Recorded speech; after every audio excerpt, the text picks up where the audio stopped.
the third test that I've taken. I know they're not like the stick tests, but let me show you the wrapper on this. 2 lines is positive. Here's one of the other ones. That's the one I just showed you guys. Here's the other one. And here is the third one. So that's 1, 2, 3. They all have 2 lines. Oh my gosh. So it is January 16th today, and I am trying to go to my first prenatal visit. I don't have insurance at the moment, health insurance, so that's why I can't like make an appointment. I'm just gonna show up. I just called a bunch of places yesterday and today to see who was 1 open Saturday, 2 take patients that pay out of pocket in the meantime that I wait for my Medi-Cal. I just applied for Medi-Cal yesterday. I had applied for Covered California, but obviously that was before I knew that I was pregnant. So now that I know that I'm pregnant, I had to apply for Medi-Cal and let them know that I was pregnant. So hopefully I get approved. I'm a little bit nervous because, oh, I have to get a pap smear at my first visit. So I'm super anxious. You guys have no idea how much I hate pap smears or the thought of just them probing me. And I get it, like I'm having a baby, there are worse things out there, like I'm gonna have to, you know, push a baby, but you know, and I get it, I'm having a baby, so it's gonna be even worse. It's only downhill from here in terms of like, you know, uncomfortableness. But right now, at the stage that I'm at right now, where I just found out that I'm pregnant and I'm going to my first test, I'm so nervous. I don't want to do the pap smear, but I have to. This right here is my biggest fear, like just waiting in, like just waiting. Oh. I have so much anxiety. Also, I did the most embarrassing thing ever.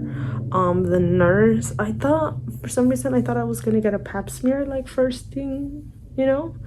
And I guess the first thing they did was like look at, I don't know if it's an ultrasound, I don't know what you want to call it. So they were like, they told me, well, the nurse told me I have a dress on because I was like, well, I'm getting a pap smear, so might as well wear a dress so it'll be more comfortable. Bad choice, because she's like, okay, you can lower your underwear to your waist, and I thought she meant like lower it, like, I don't know, I lowered it all the way, and then when she turned around, she's like, oh, no, okay, so you're gonna lower it to your waist. And I was like, oh my gosh, I'm so sorry, I'm so sorry. I'm a mess. I'm so nervous. I'm like extremely nervous. Like, you guys have no idea how nervous I am. My heart is like I don't like hospitals or doctors or anything medical, and on top of that, it's my first time being pregnant, so I'm like, nerves are on edge. You guys, oh my gosh, they didn't give me a pelvic exam. They're gonna give it to me at my next one in 2 weeks. My next appointment is 2 weeks, and they said that maybe they'll be able to hear the heartbeat maybe in 2 weeks. Right now the baby is too small, but they did give me a picture, and it's like just a little blob. Obviously, let me show you guys. There it is, that little blob there under that arrow. Oh my gosh, this is surreal. I almost cried when they showed me. I'm so emotional. It's January 18. I just woke up from a nap. I took a nap here on the couch. I didn't work today because it's Martin Luther King Day. So I kind of wanted to be productive today. It didn't go as planned. I cleaned yesterday the house, and then I ended up cleaning the restroom today. And then I was like editing a video, and I got that uploaded, and that's about as productive as I could get, because honestly I got so tired. I got so sleepy. I ended up taking a nap for like 30 to 40 minutes.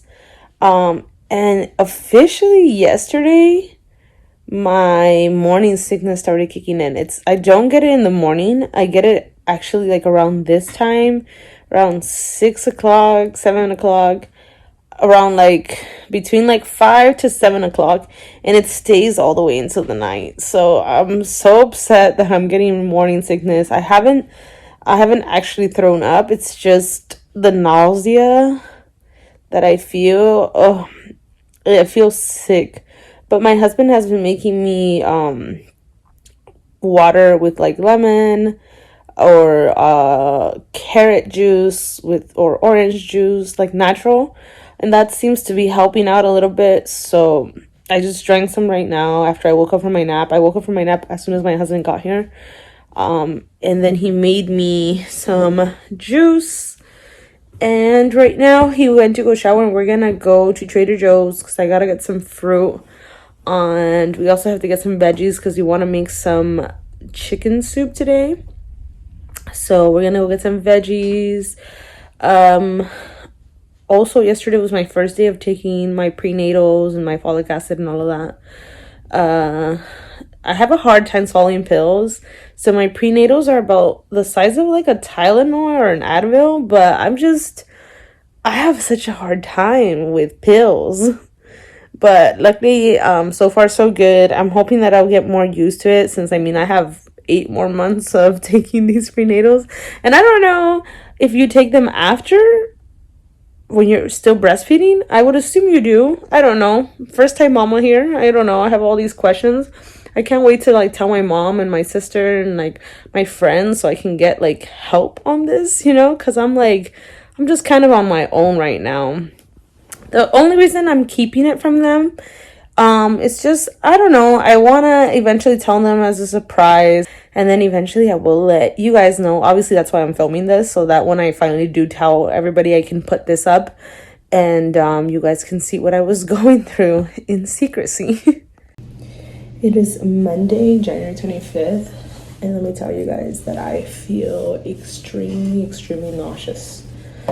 I've had pretty close days to like almost throwing up. Haven't yet, but today I'm here at work, by the way, and I feel extremely nauseous. Like I'm not feeling good today. And because I don't know if it's because I'm holding in like my nauseousness, but I get shaky. I know I just feel so weak. But you know what? We're pushing through it. It's 8:15 right now. So, pushing through it. It is Thursday, January 28th. And it's lunchtime here. I'm working from home and it's my lunchtime. And I tried to eat chicken with beans and rice and avocado and broccoli. Like a bowl, like a chicken bowl. Nope. Couldn't down it. I've been having nausea so bad. Like, not throwing up yet, hopefully it never gets to that, but nausea and like grossed out at a lot of foods. So far, all I want is fruit. I want fruit because it's the only thing that will make my stomach feel better. Especially watermelon. I love watermelon, crave watermelon like crazy. I don't know if it's a craving or if it's a comfort food. I don't know what you want to call it, but I love that. Right now I'm about to eat a kiwi. Kiwis are one of my favorite fruits, like, pre-pregnancy. So I'm gonna try to eat a kiwi for the first time. Pretty sure it'll go well. Also really been enjoying oranges. What else am I really a fan of? Bananas. Berries like strawberries, blueberries, raspberries, blackberries. I want to say those are have been my top fruits right now. And peaches. I like peaches as well.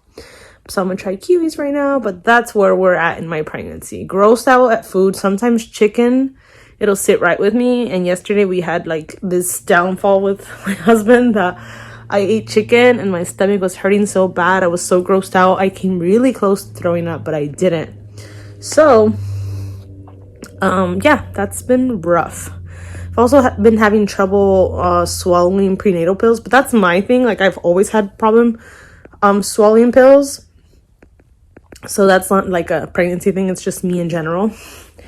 That's been one of the tough things, having to swallow prenatals. Oh, I hate it. I hate swallowing pills. It's so hard. It takes me forever. Sometimes it'll take me a whole water bottle just to down one prenatal pill. It takes forever.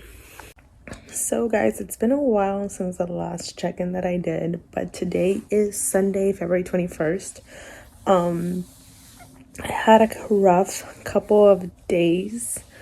On Wednesday night, the 17th, I had to go to the ER because I was hemorrhaging. And so I was really scared that I was losing the baby. And my husband and I rushed to the hospital. And I was like so worried because like I wouldn't stop bleeding. And I just felt like I was losing our baby.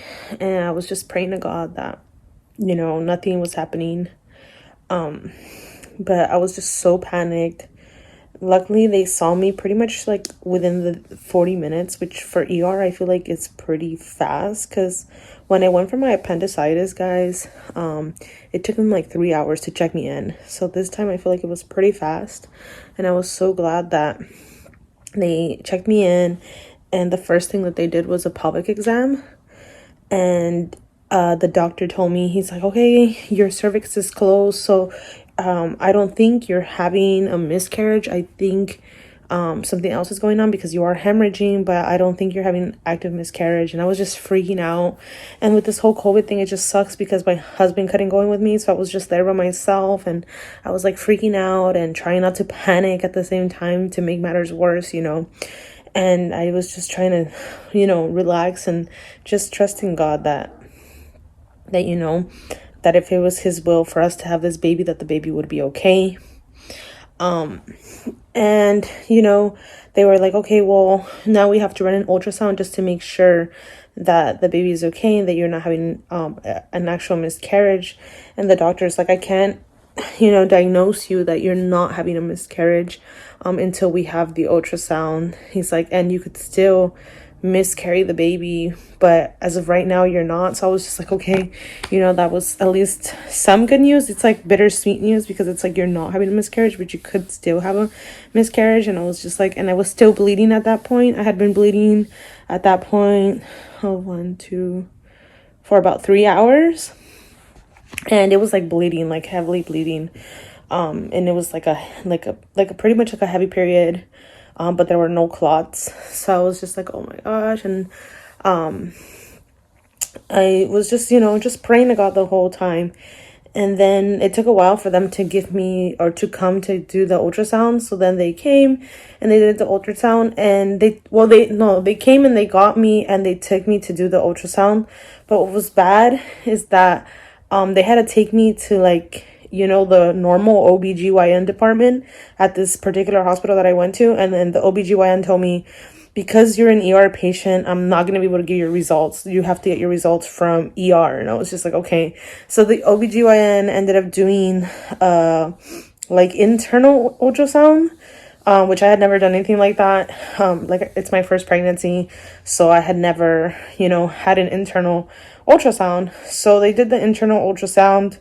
And I was just, you know, scared. I wasn't like, it didn't hurt. I feel like the pelvic exam hurt more so than the, my mom's cat he just decided that he wants attention and doesn't want me to share this story right now. It's kind of rude, buddy. But anyways, so they did, it didn't hurt as much. I feel like the pelvic exam hurt more just because of the pressure. Like, if you've had a pelvic exam, and I've had one before, so I was just like, oh, I really was not looking forward to that when the doctor told me. But, you know, at that point I was like, I don't care. And I mean, I'm having a baby, so, you know, might as well get used to them poking around me and probing me. And I was like, I don't care, as long as like the baby's okay, do whatever you have to do. So they did the internal ultrasound, and she didn't tell me anything. The OBGYN was a girl, and she didn't tell me anything. And I was just like, oh my gosh, because she had already told me that she wasn't going to be able to tell me anything. So I was just like, oh, it was just so stressful that she couldn't tell me anything. I left the ultrasound. They took me back to the ER, and like an hour passed by, and like I heard nothing. So I was just like, oh my gosh, I was so panicking. I was panicking. But just praying to God that everything was okay. And I was a little bit more relieved at that point, since the ER doctor had told me that my cervix was closed and that was a good sign.